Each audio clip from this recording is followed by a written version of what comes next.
Bismillahirrahmanirrahim. Bismillahirrahmanirrahim. Assalamualaikum warahmatullahi wabarakatuh. Innal hamdalillah nahmaduhu wa nasta'inuhu wa nastahdihi wa nastaghfiruh wa na'udzu billahi min shururi anfusina wa min sayyiati a'malina. Innahu may yahdihillahu fala mudilla lahu wa may yudlilhu fala hadiya lahu.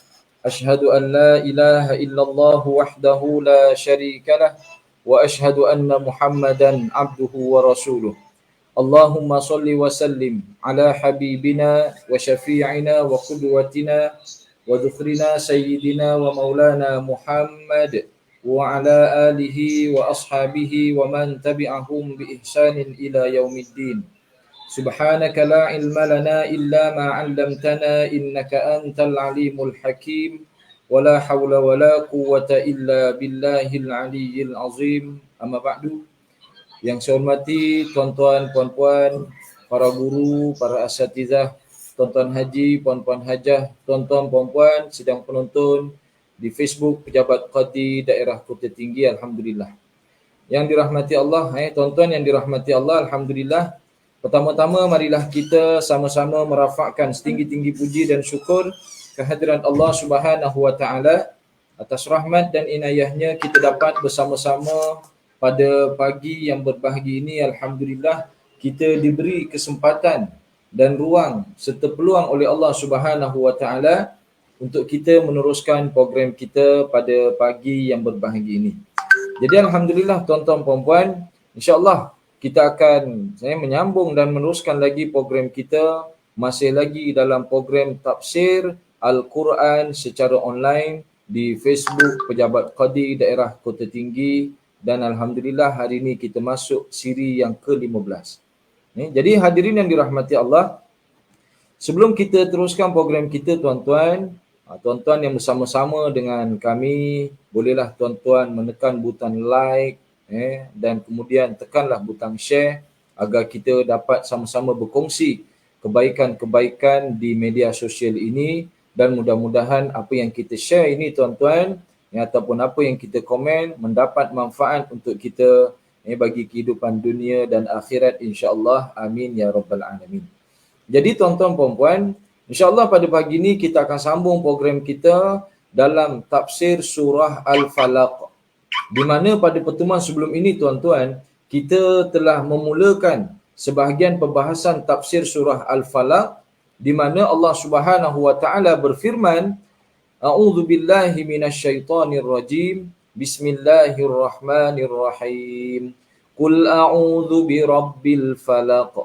Katakanlah wahai Nabi Muhammad sallallahu alaihi wasallam, saya berlindung pada Allah, Tuhan yang menguasai sekalian makhluk, Tuhan yang menciptakan makhluk, Tuhan yang menguasai cahaya subuh.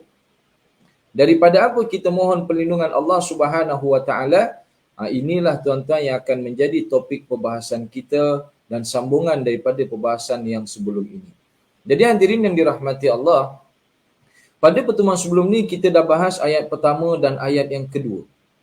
Seperti mana yang tuan-tuan maklumlah, kalau kita kena ingat, bila ada kalimah a'udzu, saya berlindung, mesti ada jawab dia, iaitulah kalimah min. Macam kalimah a'udzu billahi minasyaitonir rajim. Saya berlindung pada Allah dari syaitan yang direjam. Sama juga macam surah An-Nas. Qul a'udzu birabbin nas. Saya katakanlah wahai Nabi sallallahu alaihi wasallam, saya berlindung pada Allah Tuhan manusia dari apa? Min syarril waswasil khannas. Dari keburukan bisikan godaan khannas. Sedangkan di dalam surah ini tuan-tuan, Allah Subhanahu wa taala berfirman, Qul a'udzu birabbil falaq. Katakanlah wahai Nabi Muhammad sallallahu alaihi wasallam, saya berlindung pada Allah, Tuhan yang menciptakan makhluk, Tuhan yang menciptakan yang menguasai apa cahaya pagi dari apa? Ada 4. Pertama, min syarri ma khalaq. Dari keburukan dari keburukan makhluk-makhluk apa yang diciptakan oleh Allah Subhanahu wa ta'ala. Yang kedua, mohon berlindung dari apa? Wa min syarri ghasiqin idza waqab. Dan dari keburukan malam, kegelapan malam apabila ia masuk. Yang ketiga, wa min syarrin naffatsati fil 'uqad. Dan dari keburukan penghembus-penghembus, iaitulah penyihir-penyihir pada simpulan-simpulan. Dan yang keempat, wa min syarri hasidin idza hasad. Dan kita mohon perlindungan Allah dari kejahatan orang yang dengki apabila ia melakukan kedengkiannya. Okey. Jadi tuan-tuan puan-puan, sidang penonton yang dirahmati Allah, di dalam surah ini Allah Subhanahu wa taala mengajarkan kepada kita agar kita mohon perlindungan padanya daripada 4 keburukan. Yang pertama kita dah bahas sebelum ni, iaitulah keburukan apa yang telah diciptakan oleh Allah Subhanahu wa taala. Kita dah sebutkan sebelum ni bahawasanya apa yang Allah Subhanahu wa taala ciptakan di dunia ini berpasang-pasangan. Seperti mana di dalam surah Yasin Allah Taala berfirman, Subhanallazi khalaqal azwaja kullaha mimma tumbitul ard wa min anfusihim wa mimma la ya'lamun. Maha suci Allah yang telah menciptakan makhluknya kesemuanya berpasang-pasangan. Ada baik, ada buruk. Ada baik, ada jahat. Ada muda, ada tua. Ada kaya, ada miskin. Ada makanan yang halal, ada makanan yang haram. Waalaikumsalam pada siapa yang baru bersama dengan kita ya. Saya dapat lihat komen tuan-tuan. Alhamdulillah, terima kasih.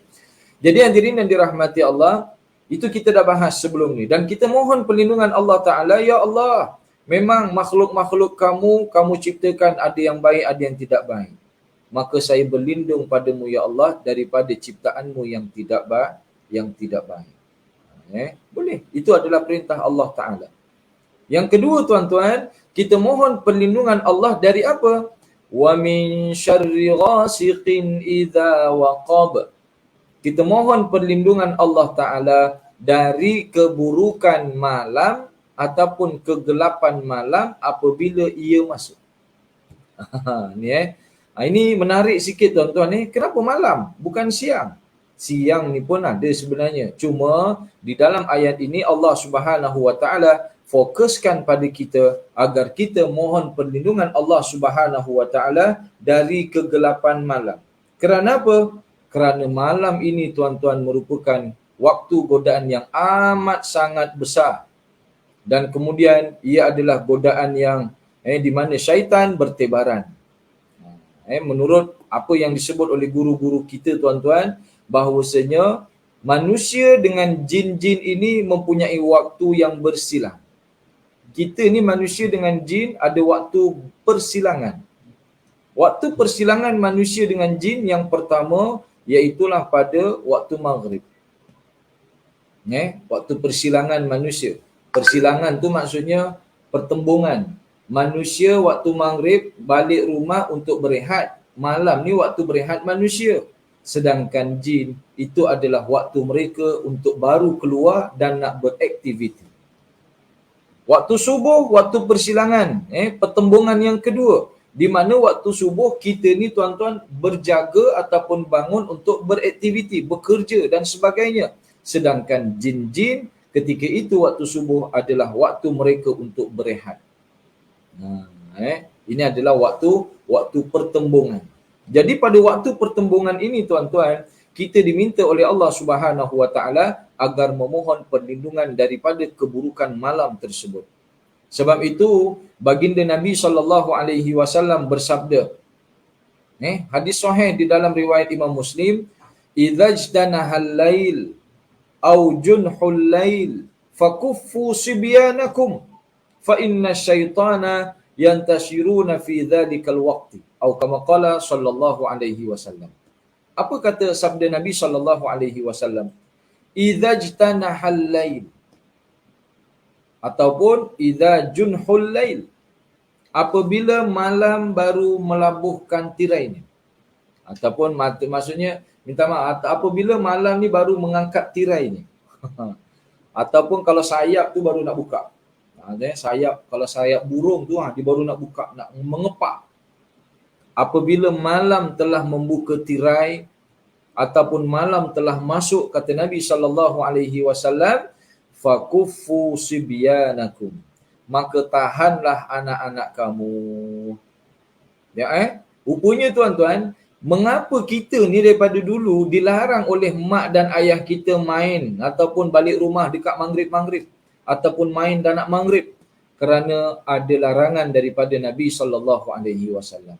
Nabi kata apa dia? Apabila malam nak masuk, dah nak maghrib, tahan anak-anak kamu daripada keluar melakukan perkara-perkara yang tidak berfaedah. Tapi kalau dia keluar untuk melakukan perkara yang berfaedah, silakan. Contohlah dia tu keluar daripada rumah 6.30 ataupun 6.45. Pergi mana? Dia nak pergi masjid ataupun pergi surau, maka itu satu perkara yang dibolehkan.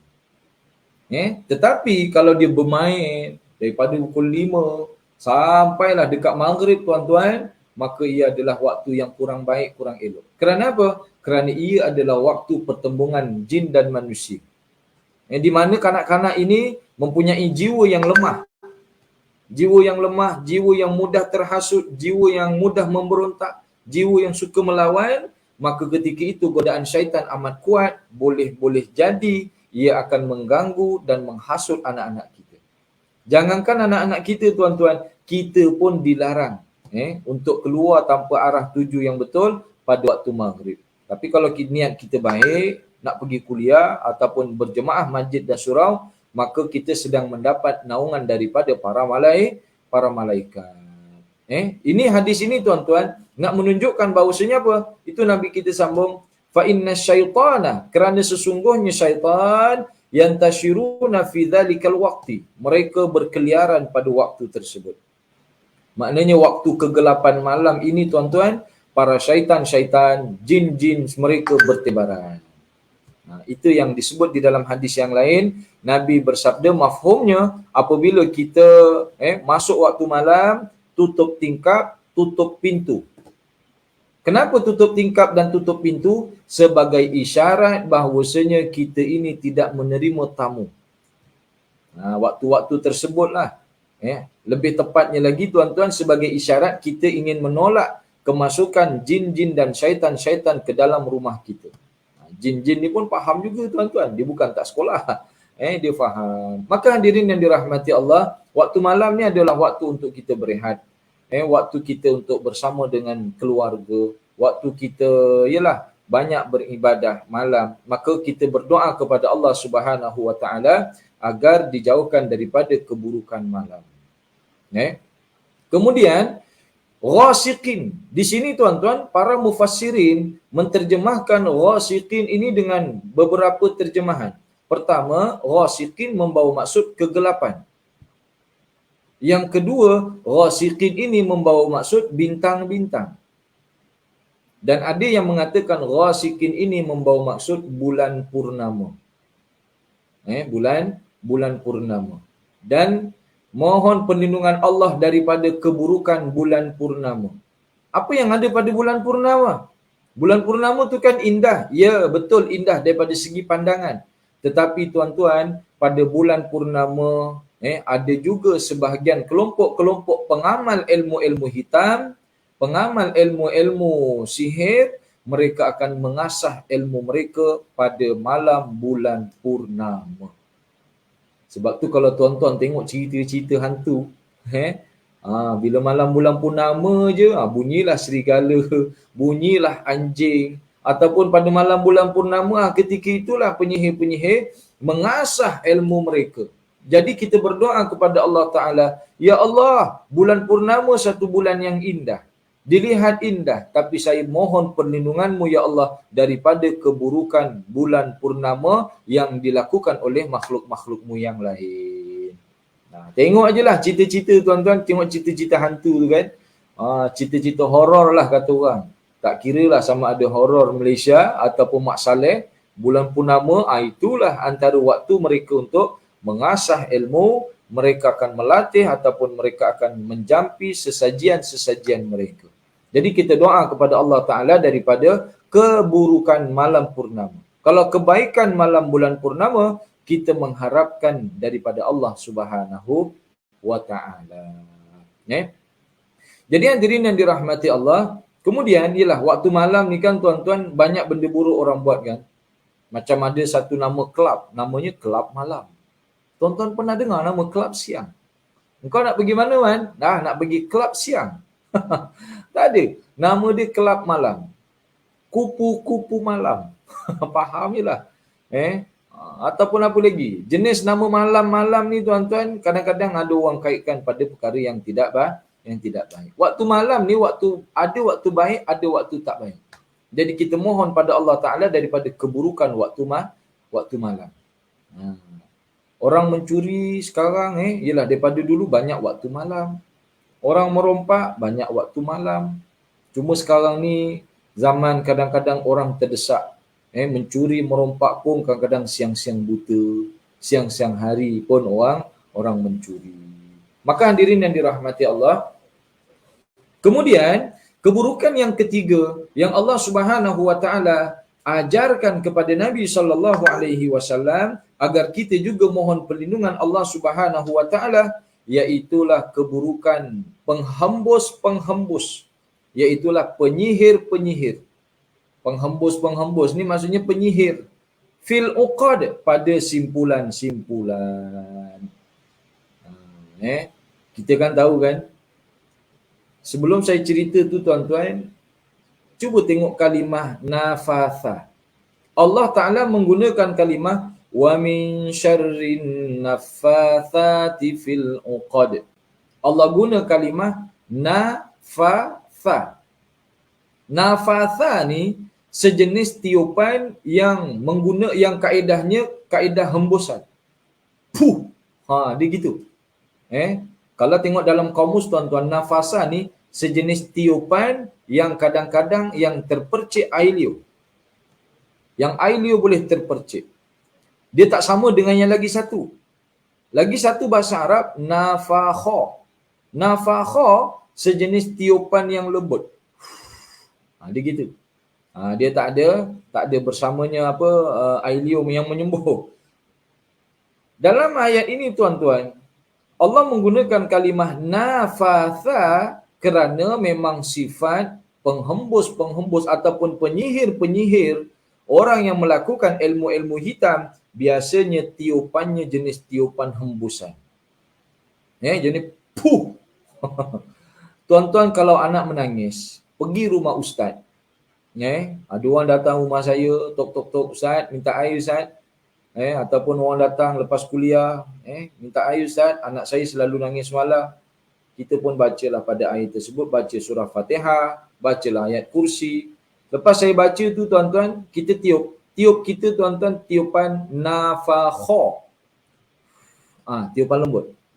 Tetapi kalau penyihir-penyihir, tu biasanya menggunakan tiupan yang jenis hembusan.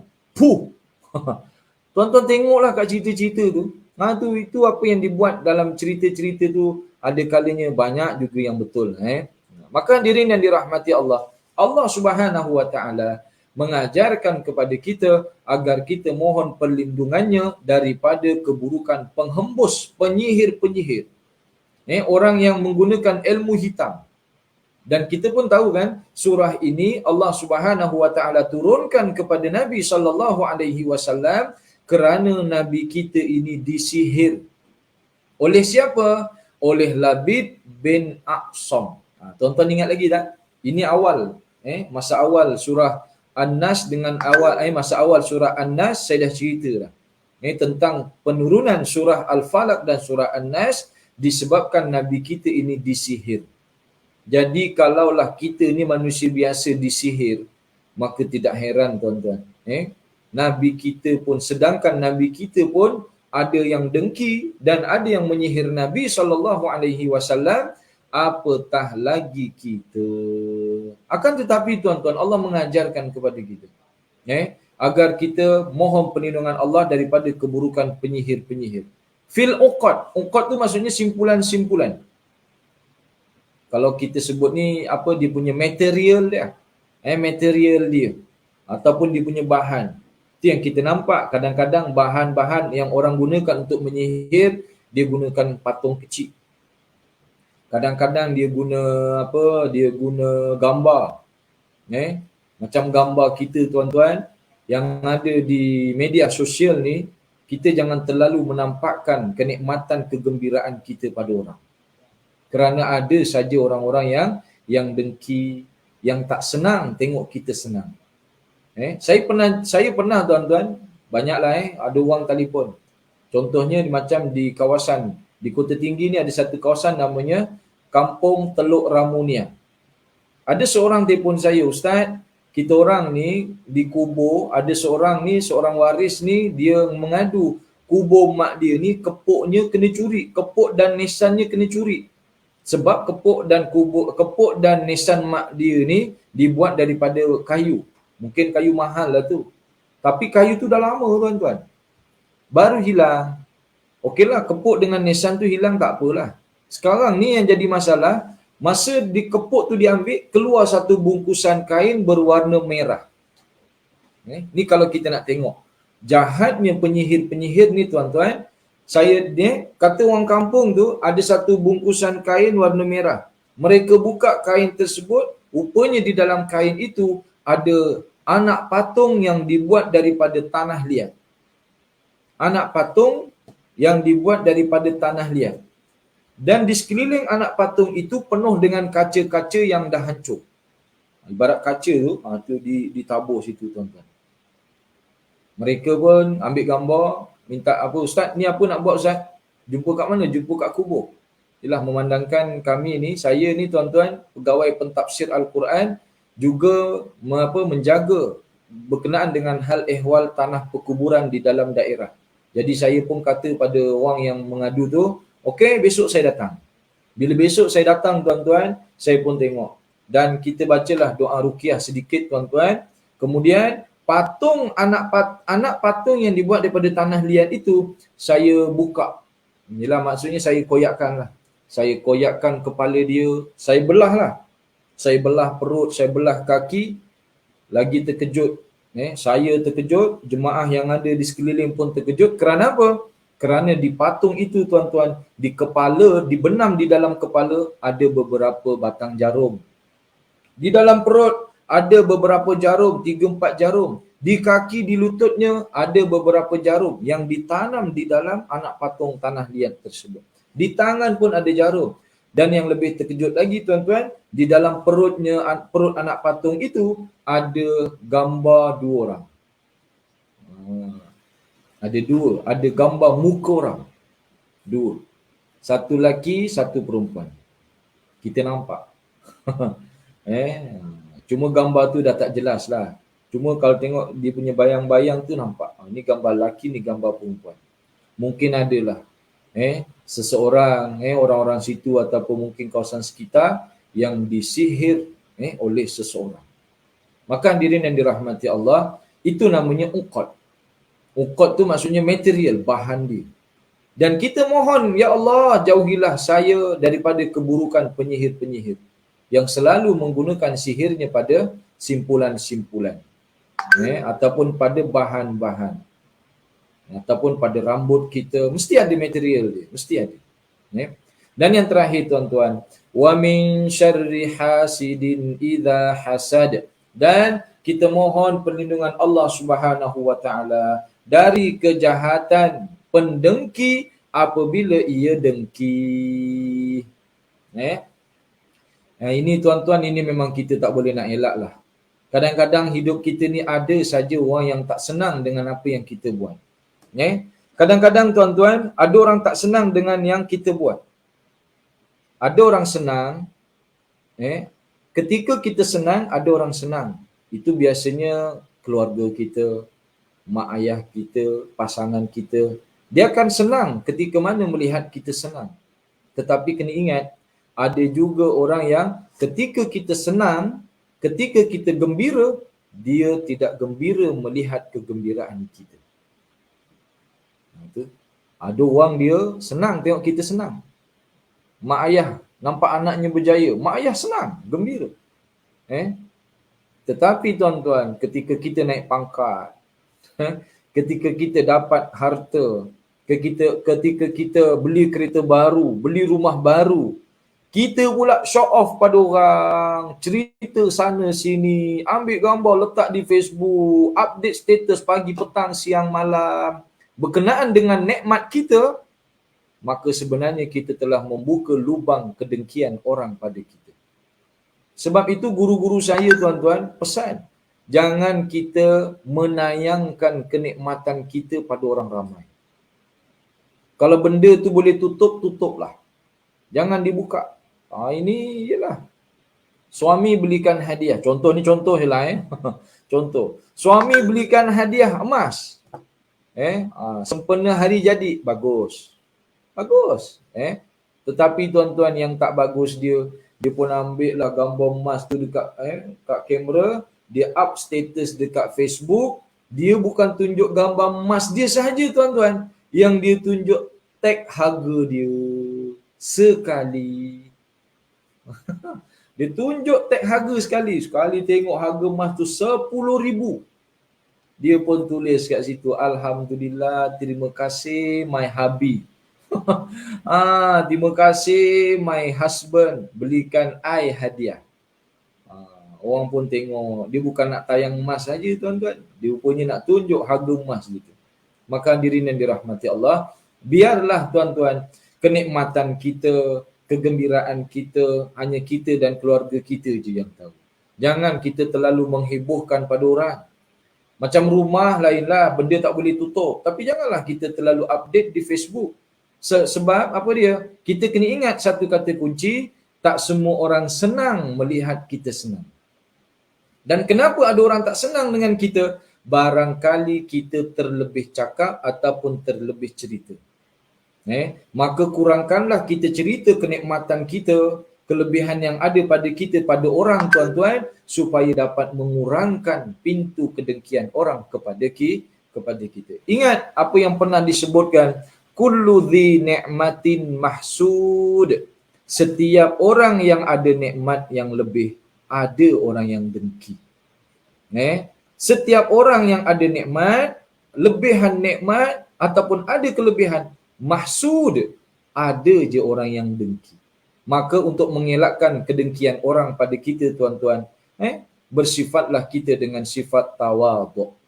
Bersifatlah kita dengan rendah hati. Bersifatlah kita dengan rendah diri. Tidak terlalu menghebohkan. Tak terlalu menceritakan. Ada orang kadang satu hari sampai 5-6 kali dia up status. Alhamdulillah ni belanja dekat sekian. Alhamdulillah dia beli sekian. Semua dia beritahu kepada orang ramai, ia boleh membuka pintu kedengkian orang kepada kita. Hati-hati. Apa yang saya cerita ni tuan-tuan dah banyak berlaku. Pada rakan-rakan, pada saudara mara kita. Pengajaran, dan ia adalah pengajaran pada saya dan pada tuan-tuan kita semua. Kalau kita mendapat sesuatu nikmat yang orang lain susah nak dapat tuan-tuan, maka janganlah kita terlalu menceritakan. Biarlah kegembiraan kita hanya diketahui oleh keluarga kita, hanya diketahui oleh orang-orang yang terdekat dari kalangan kita. Supaya apa? Supaya kita tidak memperluaskan pintu kedengkian orang kepada kita. Jadi hadirin yang dirahmati Allah, apapun tuan-tuan, mudah-mudahan kita mendapat perlindungan Allah Subhanahu wa taala daripada segala keburukan-keburukan. Mudah-mudahan kita dipelihara oleh Allah Subhanahu wa taala dan mudah-mudahan kita semua senantiasa dilindungi oleh Allah Subhanahu wa taala serta diberikan kelebihan-kelebihan yang banyak dari Allah Subhanahu wa taala. Kita berdoalah pada Allah dengan doa, Allahumma inna nas'aluka min fadlik. Ya Allah, sesungguhnya kami memohon kepadamu ya Allah kelebihan-kelebihan, kurniaan-kurniaan yang baik daripadamu ya Allah.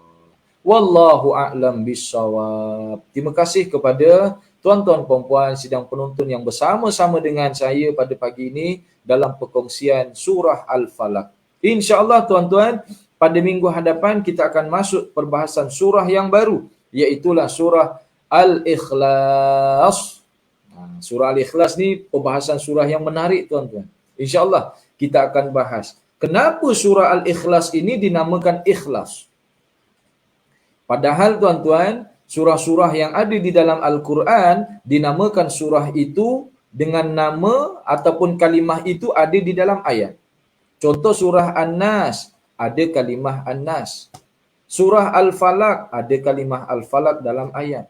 Surah Al-Masad, ada kalimah Al-Masad. Surah apa dia? Surah An-Nasr, ada kalimah An-Nasr. Surah Al-Kausar, ada kalimah Al-Kausar dalam ayat. Surah Al-Baqarah, ada kalimah Baqarah. Surah Ali Imran, ada kalimah Ali Imran. Surah An-Nisa, ada kalimah An-Nisa dalam ayat. Tapi surah Al-Ikhlas, tiada kalimah ikhlas di dalam ayat. Mengapa ulama menamakan surah itu dengan surah Al-Ikhlas?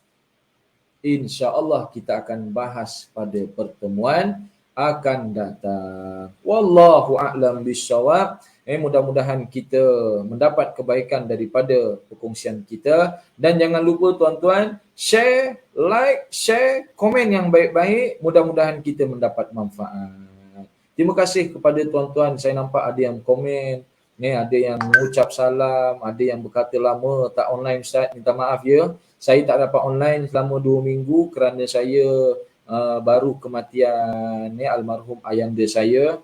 Jadi itulah ada sedikit halangan. Alhamdulillah, apapun semuanya dipermudahkan oleh Allah Subhanahu Wa Taala. Sekadar itu tuan-tuan puan-puan, mohon ampun dan maaf yang baik datang daripada Allah. Segala kekurangan kelemahan dari saya sendiri. Aqulu qauli hadza wa astaghfirullahal azim li wa lakum. Wassalamualaikum warahmatullahi wabarakatuh.